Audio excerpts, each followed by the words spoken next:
कल तो डीसी साहब को समझाए थे, आप तो थे सरकारी वकील, हाँ इधर आइए, सरकार का मेन आदमी पकड़ाया है।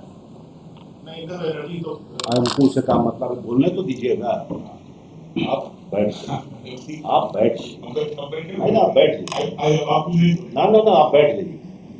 पटेल साहब बोलते थे ना, खड़ा होने से बोलने का प्रेरणा मिलता है, बैठ जाएगा तो प्रेरणा नहीं मिलेगा, डायरेक्ट इंटरेक्ट करेंगे, ज़्यादा अच्छा है। हम यहाँ ये भी न्याय करने के लिए कुर्सी पर बैठे हुए हैं, हम भी न्याय करने के लिए कुर्सी पर बैठे हुए हैं। देयर आर समटाइम्स कन्फ्यूजन, उसी को रिजॉल्व करना है। So far as justice to the people of Jharkhand, हम लोग के संविधान में एक फ्रेज है, वी द पीपुल, है ना, और बड़ा बढ़िया उसमें एक तो कंसेप्ट है, for the people, by the people, of the people. Rule of law हो सकता है, रूल बाय लॉ नहीं हो सकता है, रूल फॉर लॉ नहीं हो सकता है। ये दो फ्रेज प्रोहिबिटेड है so far as rule of law is concern, constitutional machinery is concern, civilised society is concern, welfare state is concern. ये दो चीज फ्रेज तो नहीं चलेगा।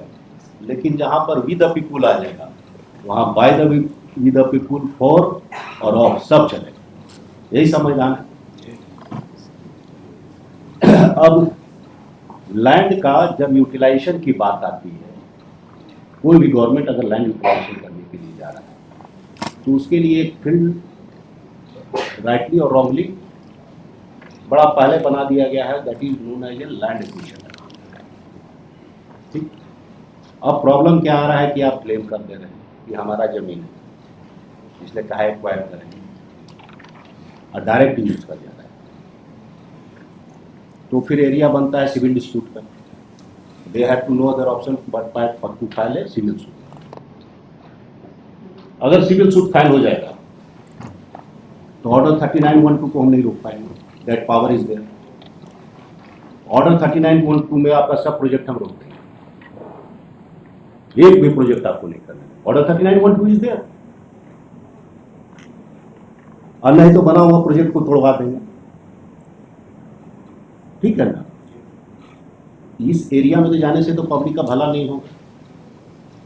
तो only one area is available. Whenever you go for any project you have to go through the process of land acquisition.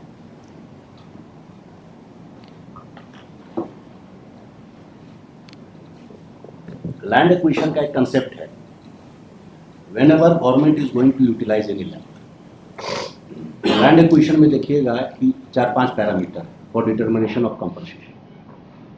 रोज आप aware होंगे, title is one of the criteria, position भी क्राइटेरिया, राइट भी criteria, interest भी criteria, है ना। अगर मान भी लेते हैं for that time you are the title holder, बाकी का क्या होगा, हु विल डिटरमाइन। प्रोसेस में ही नहीं आप जाए तो डिटर्मिनेशन का कहाँ क्वेश्चन उठेगा। हमारा भैया तो रो रहा है कि भाई वहाँ 20 साल से मकान बना के रह रहे थे, 40 साल से मकान बना के रह रहे थे, as per law he is entitled for compensation, है ना। अगर कहते हैं कि उसका इलीगल पोजीशन था, मार भी लेते हैं, तो लॉ ऑफ लिमिटेशन कहाँ गया। सुप्रीम कोर्ट अब बोल दिया है ना कि खाली ढाल नहीं अब तलवार भी है। On that basis suit can be filed for declaration title. अब जो भी है, पहले लॉ था कि खाली सील्ड होगा, सील्ड था तो बहुत था, लेकिन अब तो तलवार भी हो गया है ना। तो किसी रैयत को इस एरिया से तो हम कहेंगे दूध की मक्खी की तरह निकाल के फेंक देना, वेलफेयर स्टेट का कंसेप्ट हो सकता है। Can it survive in the rule of law. और हम लोग एक्टिवेटेड नहीं, एक्टिवेटेड हो जाएंगे तो आपका हर प्रोजेक्ट रोक देंगे, एक भी प्रोजेक्ट नहीं होने देंगे, नहीं हो सकता, क्योंकि unless certain dispute resolve civil suit में भेजेंगे, सिविल सूट जब तक डिसाइड नहीं होगा आपका रोक देंगे काम। रोड के बीच में तो मकान खड़ा कर देंगे, सकिएगा। Why to go in a area जो जहां लॉलेसनेस प्रमोट होगा। लॉलेसनेस प्रमोट करने के लिए आप नहीं ना बैठे हुए हैं, you are suppose to be promote the civilised society, और सारा लॉ है for upliftment of the society, citizen का लाइफ बेहतर करने के लिए। स्टेट पहले होता था, राजस्थान में होता था, आप भी पढ़ोगे, आप तो ज़्यादा पढ़ोगे हिस्ट्री में कि पहले राजकोष लूट के पैसा से भरा जाता था। राजकोष में पैसा कम गया तो बगल के स्टेट में सब चढ़ाई कर दो, इन्हें से लूट लो, उन्हें से लूट लो, और राजा का खजाना बढ़ा दो। वेलफेयर स्टेट में गवर्नमेंट ऑफ इंडिया का जो का फंड होता है, क्या कहते हैं, कौन फंड, कंसोलिडेटेड फंड होते हैं, उसमें एक भी रुपया लूट का नहीं जाता। तो कंसेप्ट है purity has to be maintain, बाकी वहाँ का लूट का पैसा भर दीजिएगा, और भी जनता से लूट के नहीं ना भर सकते हैं, भर सकते हैं। That is the difference between the earlier राजा का कंसेप्ट और वेलफेयर स्टेट का कंसेप्ट, कॉन्स्टिट्यूशनल कंसेप्ट और earlier concept of the state, वो डिफरेंस है। तो अब यहाँ पर्टिकुलर केस में आते हैं, एक पीस ऑफ लैंड जिस पर आपने पावर हाउस बनाना था, आपने ट्रांसफर कर दिया पावर हाउस पर। अब सवाल उठता है इस एरिया में, गवर्नमेंट रिकॉर्ड की हम बात करते हैं, जो कि आप लोग बीपीएलई में बहुत चला रहे हैं, जेपीएलई में। गवर्नमेंट रिकॉर्ड में कम से कम 3-4 रिकॉर्ड तो मेंटेन करते हैं एक जमीन पर। एक हो गया सर्वे आपका, जो कि अब ओपन कोर्ट में बोलवाते हैं तो बोल देते हैं कि सर्वे में बहुत सारा प्रॉब्लम है, ये आप एडमिनिस्ट्रेटिव साइड में भी जान रहे हैं कि there are so many defect has been crept in या wrong information has been crept in the survey. आप ऑफिशियली नहीं बोलेगा, नहीं तो आजकल बोलना ही पड़ेगा, कभी भी सर्वे करवा देंगे या इंक्वायरी करवा देंगे। This is admitted being the power holder, हम भी हैं आप भी हैं, इतना तो हम लोग जान रहे हैं, हम लोग जनता के लिए बैठे हुए, किसी और के लिए नहीं। खैर जो भी है मान लेते हैं सही। उसके अलावा है म्यूटेशन रजिस्टर आप कर दिया, और आपका रजिस्ट्री ऑफिस में बैठा हुआ रजिस्ट्रार है, सबको मिलान कीजिए, तभी ना कुछ फाइंडिंग कीजिएगा, तभी ना कोई प्रोसेस। अब एक आदमी का 50 साल से म्यूटेशन, उसको जेपीएलई में भगा दीजिएगा, नहीं ना भगा दीजिएगा। It is a serious question of title, it has to be resolve by the civil court. तो अब यहाँ आपका आया कि जमीन का टुकड़ा को आपने रैयती क्या कहते हैं, सर्वे के बेसिस पर आपने ट्रांसफर कर दिया, बना दिया। What about the other lands, वहाँ पोजेसरी राइट था, खेती कर रहा था, ईजमेंट राइट था, ये लैंड एक्विजिशन में सब मोनेटाइज होना है, मालूम है कि नहीं, कि सेक्शन दिखा है, मालूम है ना। I know you know everything, it's only question of implementation। तब अब बताइए, ये आदमी आ रहा है कि हमको, और दूसरा चीज एनी डिस्प्यूट, अगर टाइटल का भी डिस्प्यूट हो गया, आप कह रहे हैं कि इसके हिसाब से गवर्नमेंट रिकॉर्ड के हिसाब से एक ही रिकॉर्ड आप देख रहे हैं, बाकी रिकॉर्ड नहीं देख रहे हैं, जो कि गलत है। You have to synchronize all the record कि भाई सर्वे के हिसाब से आपका ये जमीन है, ये कह रहे हैं कि म्यूटेशन और इस सब के हिसाब से मेरा जमीन है। हाउ टू रिजॉल्व दिस, बताइए, हम आप ही से क्वेश्चन पूछते हैं, how to resolve this. Sir आपने जितनी बातें कही सर, उसको मानने के लिए बाध्य भी है, क्योंकि वो संवैधानिक के प्रति हुई बात है। जब किसी जमीन के, सर आपने कहा कि टाइटल डिस्प्यूट के रूप में उसको हम देखें, या रेस्ट ऑफ द जो डॉक्यूमेंट्स है, जो 4-5 अफर्मेटिव होने की जो मापदंड है सर, डेफिनेटली सर, जब मेन टाइटल नहीं तो रेस्ट को काफी वजन दिया जाता है, सो दैट कि वो टिल्ट की तरह। किसी केस में सर अगर tilt towards the land holder और द क्लेमेंट है, तो हम लोग को मानना चाहिए, उसको देना चाहिए। लेकिन अगर ये टिल्ट सर अदरवाइज है सर, वैसी परिस्थिति में सर से मांग, who will decide what is the forum, यही मेन क्वेश्चन है। क्योंकि हमारे यहाँ है due process of law, article 21 में लिखा हुआ है, 300A में लिखा हुआ है authority of law, taxation law में लिखा हुआ है अथॉरिटी ऑफ लॉ, सब जगह लॉ है। लॉ का एकमात्र पर्पस होता है, एकमात्र अगर उसका फीचर है पूरे process. Process always means somebody is controller of the process. Division of power, executive, legislature और जुडिशरी में any dispute has to be resolved by the judicial mind, may be executive, आप एसडीएम को भी power दे सकते हैं, कहीं भी power, लेकिन he has to be adjudicator, would not be, if adjudicator has to be there। Adjudicator का पहला क्राइटेरिया है रूल ऑफ, क्या कहते हैं, natural justice. Nobody can be judge in its own cause. In neutral educator, otherwise rule of law क्या कहते हैं, rule of natural justice negate हो जाएगा. A rule of natural justice has to be read in everywhere. ये तो command दिया हुआ है एक्सपोर्ट का, सेटल्ड लॉ है, हम चेंज नहीं कर सकते. आपकी बात से हम भी सहमत. But who is the educator, where is the process जहां ये चीज रिजॉल्व, ये बात. सर इस केस क्योंकि सभी केसेस में अलग अलग हाँ, से 4 क्राइटेरिया में, 3 इधर है, 1 इधर है, 2 उधर है, 2 1 इधर है. बट इस केस में जो हम लोगों ने भी देखा सिस्टम फेवर ज्यादा सर स्टेट ज्यादा है, लेकिन कुछ तो है, सर काफी ज्यादा है सर. कुछ भी ज्यादा है. उनकी तरफ जो है उनकी तरफ जो है वो डाउटफुल है सर. कम 10% होगा डाउटफुल, ये मान लेते हैं. ये तो who will decide, यही तो हम पूछ रहे हैं. हम आपकी बात से 100% सहमत, हम आपकी बात से 100% सहमत है. There are two difference.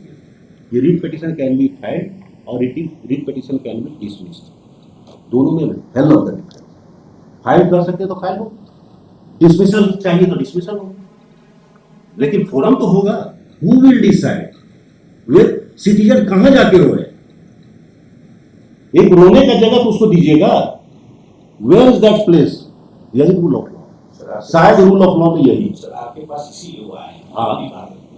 तो वही तो कहे. इस केस में टिल्ट काफी हद तक हमारे सर. Who will decide.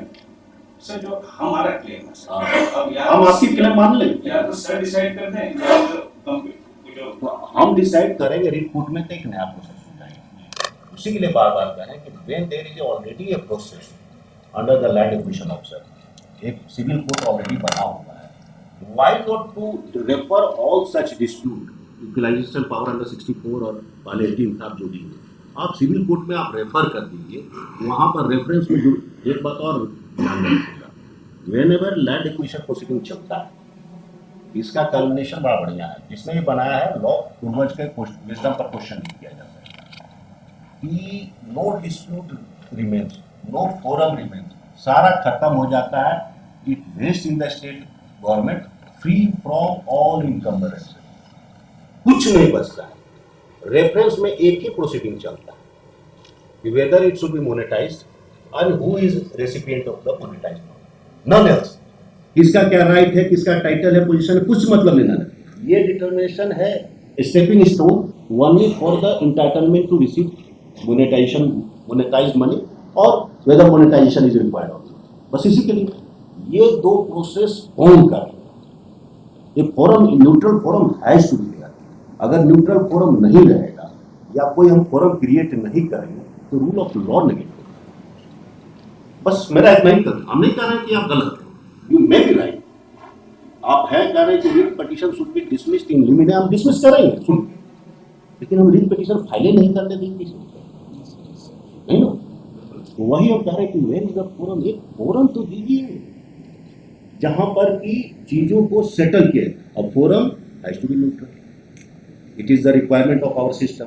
जो भी हम लोग डिवीजन ऑफ पावर की बात फिलोसफी कर रहे हैं या फिलोसफी बात करें प्रिंसिपल ऑफ नेचुरल जस्टिस की, नोबडी कैन बी जज इन इट्स ओन कॉज, तरह तरह का फिलोसफी है.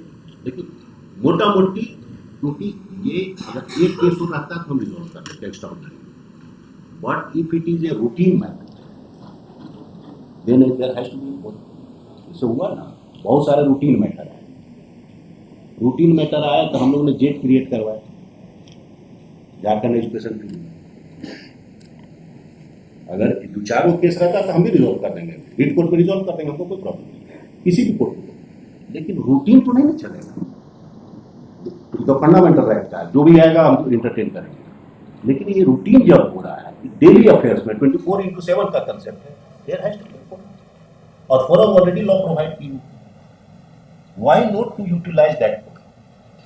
हम नहीं कर रहे पैसा आप दे दीजिए, डिस्प्यूट तो दीजिए, let the dispute should be resolve. अगर आप जीत गए तो नहीं है, अगर आप हार गए तो दीजिएगा पैसा. सूट चलेगा, फर्स्ट अपील होगा, सेकंड अपील होगा, जो वहाँ तो एलोबरेट प्रोसेस है ना. फर्स्ट अपील होता है ना, सेकंड अपील भी होता है. तो क्यों नहीं, ये प्रोसेस तो दीजिए. तो नहीं एक्विजिशन में जाइएगा तो नहीं क्वेश्चन में जाइएगा, वही तो बोल रहे हैं बार बार। सेक्शन 80 का रेफरेंस तो आप तो जान रहे हैं, तो इसी बोल रहे हैं। या तो दूसरा उपाय है सूट। हाँ, तो जहां सूट में जाएंगे तो आपका पावर हाउस बंद कर देते हैं ऑर्डर 3912 में। प्राइमा फेसी का क्या कंसेप्ट है? अभी तो चल रहा है, तो चलते हुए बंद कर देंगे, कोई मतलब नहीं है। फिर बताते हैं ऑर्डर 3912 का भी कंसेप्ट जान लीजिए। इस पर जस्टिस इकबाल किताब भी लिखना पड़ा था छोटा छोटा।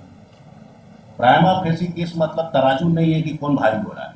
Once case has been accepted, prima facie case मिला कंसेप्ट ये। अब चल रहा बैलेंस ऑफ कन्वीनियंस और इरेपेबल लॉस ऑफ डिग्निटी। तो मोनेटाइजेशन के कंसेप्ट में जाते हैं।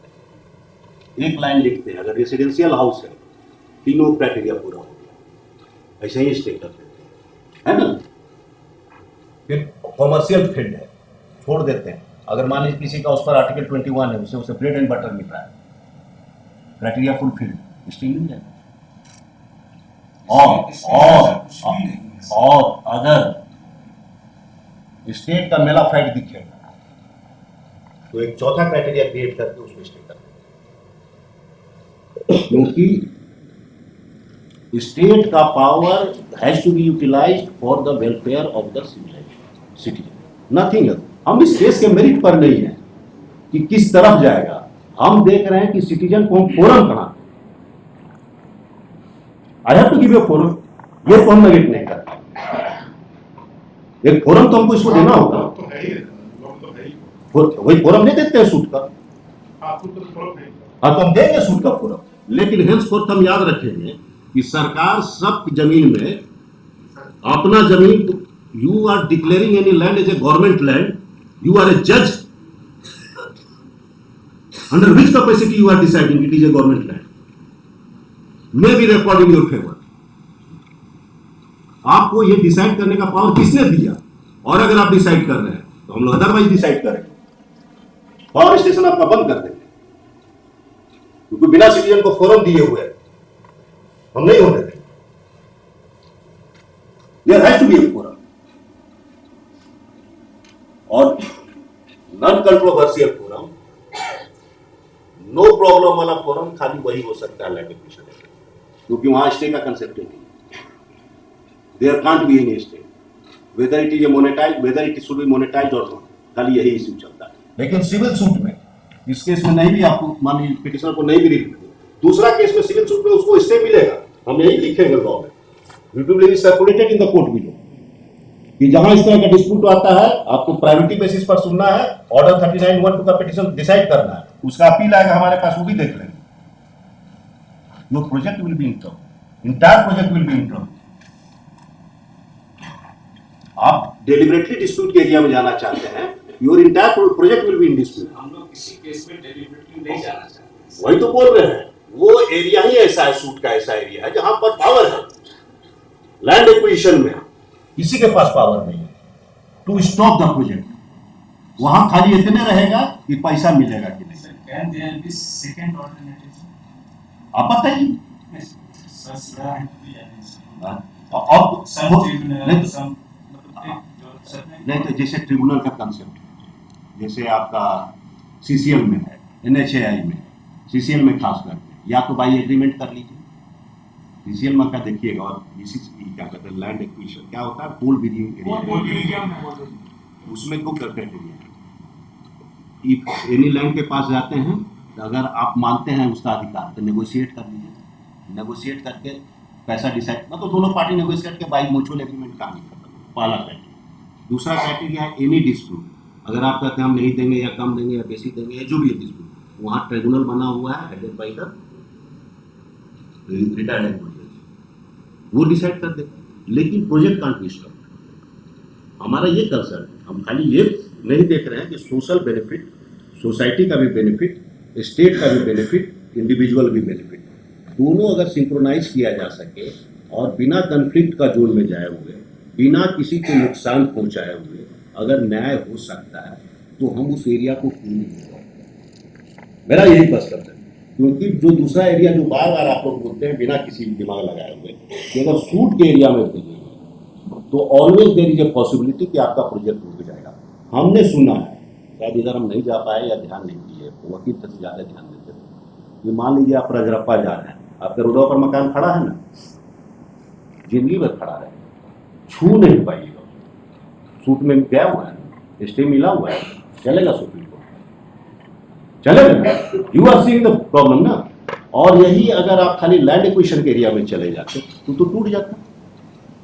पैसा मिलेगा कि नहीं मिलेगा ये डिसाइड होता, लेकिन आपका प्रोजेक्ट तो डिस्टर्ब नहीं होता। माइंड मैं समझ रहा हूँ सर। आप समझ रहे हैं? आई am not interested in resolving the dispute today itself. आप आए इसलिए आपसे हम डायरेक्टली इंटरेक्ट किए, वकील साहब जबरदस्ती खड़ा है, उनको बैठने के लिए बार बार चाह रहे हैं कि I am interacting with the authority resolving a dispute which is otherwise very pertinent for the state।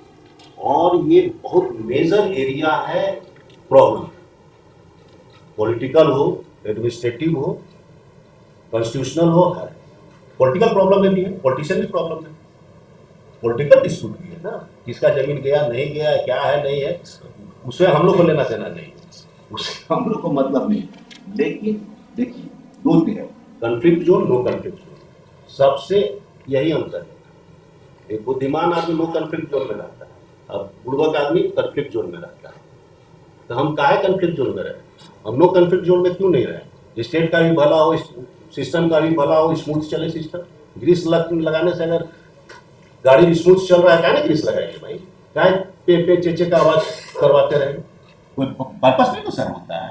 तो आपके सामने एग्जाम्पल है, सूट में भेजिएगा तो रोड पर आपका मकान खड़ा है, क्योंकि यहाँ वकील सब थोड़ा कम एक्टिवेटेड है और एक्टिवेट कर रहे हैं कि जैसे ही प्रोजेक्ट शुरू हो जाके सूट फाइल कर दो, ऑर्डर 3912 का स्टे ले लो, नहीं होगा स्टे वहाँ तो हम स्टे करने के लिए हम स्टे कर देंगे, क्योंकि मकान टूट रहा है, स्टे करना ही करना है। ऑर्डर 3912 का हर क्राइटेरिया फुलफिल हो रहा है as per law, as per justice, हमको तो स्टे करना ही पड़ेगा। That is the mandate of the law. ऐसा नहीं कि हम गलत ऑर्डर करेंगे, that is the mandate of, नहीं करेंगे तो गलत काम करेंगे।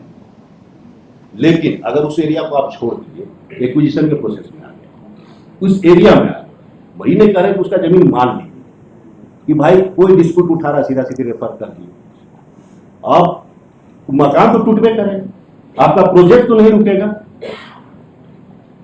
डिस्प्यूट फाइनली रिजॉल्व होगा कि इसको पैसा मिलना है कि नहीं मिलना है, होगा नहीं।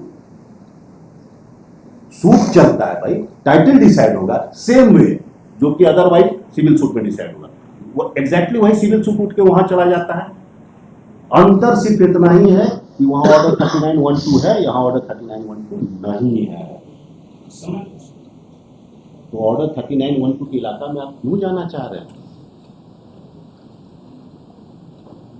Not one thing, इंटायर आपका प्रोसेस चेंज हो जाएगा और स्मूथ हो जाएगा, जो हमको दिखता है इट विल बी स्मूथ हो। न सिटीजन तंग करेगा आपको, न रैली होगी, न लोग क्या कहते हैं कोई रेसिस्टेंस आएगा। अरे भाई पैसा चाहिए, डिस्प्यूट वहां पड़ा हुआ फरियाद में जितना मिलेगा हम दे देंगे।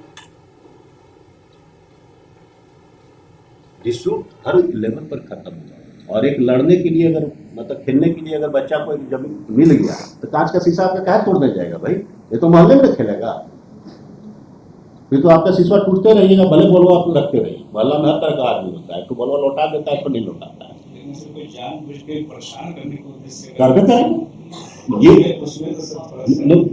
परेशान भी करेगा तो फोरम में बैठा हुआ है, जो भी सूट में फोरम बैठा हुआ, इसी के लिए तो बोले कि वो परेशान कहाँ कर सकता है, ऑर्डर 3912 का पावर नहीं है उसके पास। अगर आप वेनम निकाल लिए हैं, दतवे निकाल लिए हैं, हम तो ओपन कोर्ट में बोल रहे हैं, फिर ऑर्डर 3912 नहीं चलेगा तो फिर आप कैसे परेशान कर देगा? वो वेनम निकाला हुआ है, एक चीज है कि कुछ पैसा मिलेगा। अरे पैसा अगर आपकी बात हम मान भी लेते फॉर द टाइमिंग कि हमारा प्रिंसिपल डिस्ट्रिक्ट जज गलत जजमेंट देता है, फर्स्ट अपीलेट कोर्ट गलत जजमेंट मान लेते हैं फॉर द टाइमिंग, गलत इन द सेंस कि आप नहीं एक्सेप्ट कर रहे हैं, उसके हिसाब से आपको कुछ पैसा देना पड़ेगा। What the harm? क्या हार्म है? कोई हार्म नहीं, लेकिन आपका प्रोजेक्ट रुकेगा समझ में, और आपका हर प्रोजेक्ट रुका। आपके हर प्रोजेक्ट में प्रॉब्लम है। रीजन यही है, रॉन्ग मेथोडोलॉजी, रॉन्ग प्रोसीजर। ऐसा नहीं कि आपको इमीडिएटली पैसा देना है। जब आप एक्सेप्ट नहीं कर रहे हैं, डिस्प्यूट कर रहे हैं, तो whether it has to be monetized और नॉट, वेदर इसका मोनेटाइजेशन होगा कि नहीं होगा, कल तो वो डिसाइड होगा ना। Then who is entitled for monetization, monetized amount, वो सेकंड स्टेज में वो इशू डिसाइड होगा। आप पहले इशू में जीत जाइए, कोई स्टॉप नहीं, और ऑर्डर 3912 चलेगा नहीं। और अगर हम सिविल सूट में भेज देंगे, ऑर्डर 3912 बहुत बड़ा आपके पास हेडेक है, और दिखता है रजरप्पा मंदिर जाके बंद दिखता है, रोडवा नहीं चौड़ा कर पा रहे हैं, ऑर्डर 3912 में चल रहा है। और यही एग्जीक्यूशन में चल जाएगा तो पूरा उठ के यहाँ चला है सारा ऑर्डर 3912 का। आपके प्रोजेक्ट का मेन हर्डल है ऑर्डर 3912, और इसको से बचने का आपके पास लॉ और आपका इंटरेस्ट भी प्रोटेक्टेड है। ऐसा नहीं कि स्टेट का इंटरेस्ट यूज कर रहा है, बिकॉज एक न्यूट्रल एजुकेटर बैठा हुआ है, एक हमारा पीडीजे बैठा हुआ है, सारा एविडेंस लेकर उसके बाद भी डिसाइड करें। और अगर उससे कुछ गलतियां हुई तो फर्स्ट, कोई लीगल इश्यूज बहुत बड़ा आ गया तो सेकंड, इवन सुप्रीम कोर्ट आपके पास सब उस जगह वकील बैठा हुआ देगा, काम दीजिएगा उनके पास काम, where is the state is the. और सिटीजन को एक फोरम मिल रहा है to ventilate his problem. Pain होगा, उसका पेन गलत है, उसका डिमांड गलत है मान लेते, बट कहीं तो रोने का जगह मिलना चाहिए। It is the demand of the society, it is the demand of the justice. तो आज हम इसको एडजर्न कर दे रहे हैं, think over it, come out with the solution. ठीक, अब आपको बोलने की कहाँ जरूरत है?